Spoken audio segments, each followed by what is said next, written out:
Good day everyone.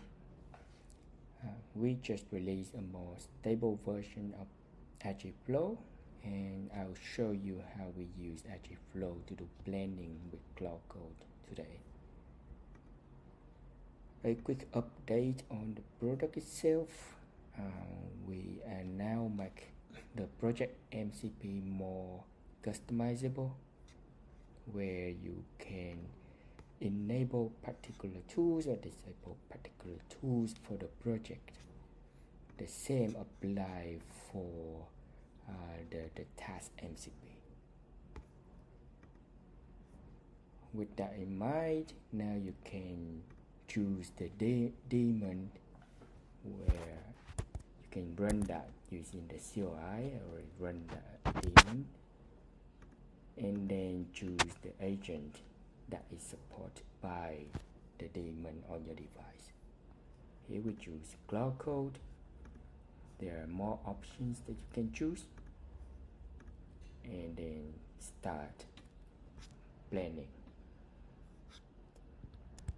Now when you start the blending session, it will launch Claude in interactive mode. You can use that to do blending as normal. You look at the MCP,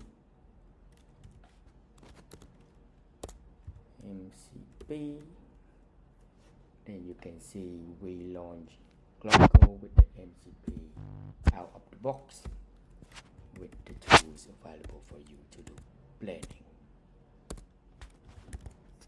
Now if you are away from your desktop, you can use the chat interface to do blending.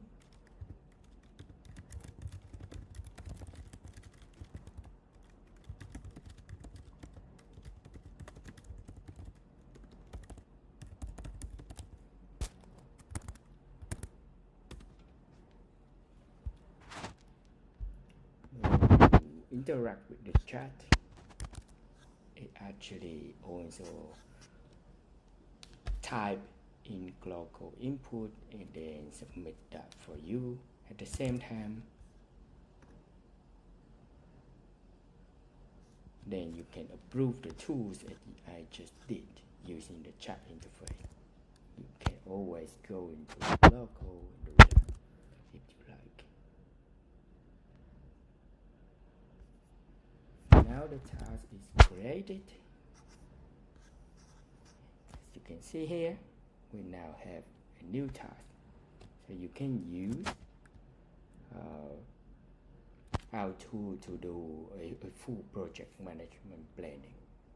Once you have the task, you can choose to do copilot with the task itself by using the chat interface, or you can run tasks in autonomous mode. The autonomous mode will run the task and the coding agent inside Docker, which is mounting to your project repository. So it's quite safe. It won't do anything extra. It also create a new work tree, commit and push after it finish the jobs for you. Hope that explains something, and see you later. Bye.